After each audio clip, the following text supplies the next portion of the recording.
Bonjour à tous et bienvenue sur boursicoté.com pour cette nouvelle analyse technique Forex, matières premières et crypto-monnaies avec une période de devise euro-dollar qui continue ici à remonter vers cette résistance des 1.4080. Il n'y a pas de franchissement pour l'instant, donc c'est une phase de neutralité tant que nous sommes entre cette zone de résistance ici et le support des 1.1090 qui était précédemment résistance. Du point de vue du fond de tendance, ça reste plutôt haussier, mais il faudrait confirmer par une cassure ici de ces zones de résistance. Au niveau des indicateurs, c'est assez neutre, on voit ici sur le RSI et sur les histogrammes du MACD, les volumes dénotent d'un manque de conviction, donc il est possible que l'on se stabilise dans cette zone. Il y a très peu de messages directionnels sur cette paire de devises actuellement.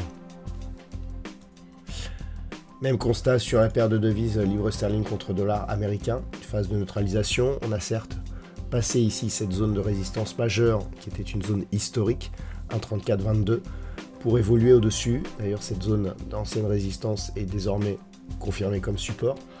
Suite à un contact sur la bolle supérieure, on est au-dessus des moyennes mobiles, donc c'est plutôt haussier. Prochain objectif qui n'a plus été coté depuis plus de 3 ans, 1,3645, donc ça peut être un peu flou en termes de données. Et globalement, tant qu'on reste au-dessus de cette zone des 1,3080, eh bien ça reste positif, donc dans l'évolution court mais aussi moyen et long terme de cette paire de devises livre sterling contre dollar américain. Sur l'or, nous sommes dans une configuration de sortie ici de cette zone de consolidation. Succession de points hauts et de points bas baissiers. On casse la résistance oblique, on casse le dernier point haut significatif ici de la dynamique baissière. Et donc on s'inscrit dans une sortie. Pour l'instant, pas de retournement. Pour avoir un retournement, il faudrait casser cette deuxième zone de points hauts ici qui se situe approximativement à 3440 $ l'once. Mais il semblerait que l'on soit enfin sorti de cette phase de consolidation. Elle ne remet en aucun cas en cause la dynamique haussière qui est donc la dynamique moyen et long terme, puisque les anciennes cassures ici, on le voit sur cette zone à 2960, cette ancienne zone de résistance et de record se transformait régulièrement en support. Ça a été encore le cas sur cette zone des 3166 qui s'est transformée en support ici au milieu de cette phase de consolidation. Donc le fait de sortir sans avoir attaqué cette zone nous donne comme information que la dynamique haussière reste toujours en place et sera confirmée donc par rupture haussière de la zone des 3500 $ l'once. Sur le WTI, nous sommes toujours dans un range ici, donc sous la zone des 64,15 $ le baril, au-dessus d'une zone un peu plus floue, donc proche ici des 55 $ le baril. On est en train de tester à de multiples reprises cette zone de résistance, donc qui définit le haut du range. Cette zone était précédemment un support, donc tant que nous sommes en dessous, nous sommes globalement dans une dynamique ici qui transforme les supports en résistance, ce qui donc caractérise les dynamiques baissières. Et donc sur rupture ici haussière de cette zone, on sortirait de cette dynamique.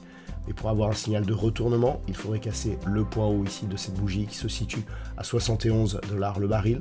Donc pour l'instant, il s'agit plus d'une neutralisation de cette dynamique baissière que d'un réel retournement de tendance. Pour l'instant, en tout cas, on continue à surveiller cette zone de résistance des 64,15 $ le baril. Et enfin, au niveau du Bitcoin, nous sommes donc sortis de la dynamique haussière ici par rupture de la zone de support oblique haussière. On a cassé aussi la zone des 107 000 $, le Bitcoin, donc zone qui était devenue support dans un premier temps. Et on se stabilise juste sous cette résistance. Donc globalement, on a tout de même confirmé la reprise de la dynamique haussière en rafraîchissant le nouveau record historique de cette crypto-monnaie. On a eu donc un très léger contact sur la bande de Bollinger supérieure. On revient ici sur les moyennes mobiles, on se stabilise. Il n'y a pas d'attaque baissière.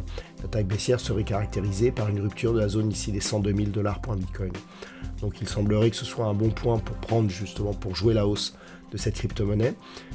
Toute rupture haussière de la zone des 107 000 $ pour un Bitcoin eh bien, réactiverait cette dynamique haussière avec de nouveaux objectifs donc liés à des nouveaux records en dépassant ici la zone proche des 112 000 $ pour un Bitcoin. Donc malgré cette phase de consolidation, ça reste haussier sur cette crypto-monnaie. Voilà donc ce que l'on peut dire sur cette analyse technique de ces principaux actifs. Je vous souhaite de passer une très bonne soirée. On se retrouve dès demain pour d'autres analyses techniques, toujours sur le site boursicoté.com.